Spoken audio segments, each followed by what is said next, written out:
Uli na miss kita. Hala, ako din, B. Ang pangit mo pa rin. Hala, grabe. Ikaw din. Amoy bulok na bagang pa rin yung hininga mo. Gusto kitang sakalin.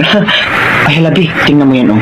Di ba yan yung nagyabang sa JC na nagbakasyon daw siya sa ibang bansa? Oo, kilala ko yan. Pero isang linggo lang naman siya dun, eh. Hey, you two, what you are see? Ano daw?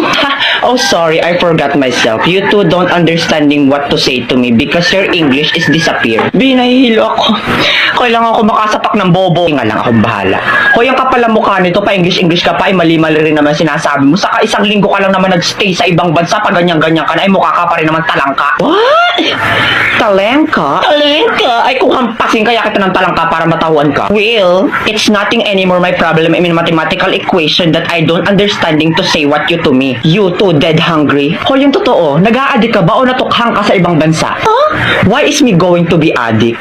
Don't you know that I'm smarter than the teacher of international in the Philippines? Like, duh, my average is 99.99% of germs. Matalino ka? Ay, anong magagawa mo pag sinikmuraan kita mismo dito? Go try. I am not afraid anymore. I will go sumbong you to my bodyguard. Bayaan mo na yung besi, tara na. Ewers, mga loser. You can't even talk English to me. Ay, wait. Papatulang ko to.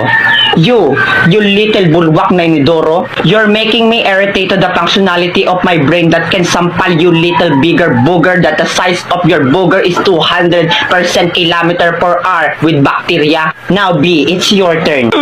Let me be the one to finish these cockroaches. Yeah, period. Galing mo.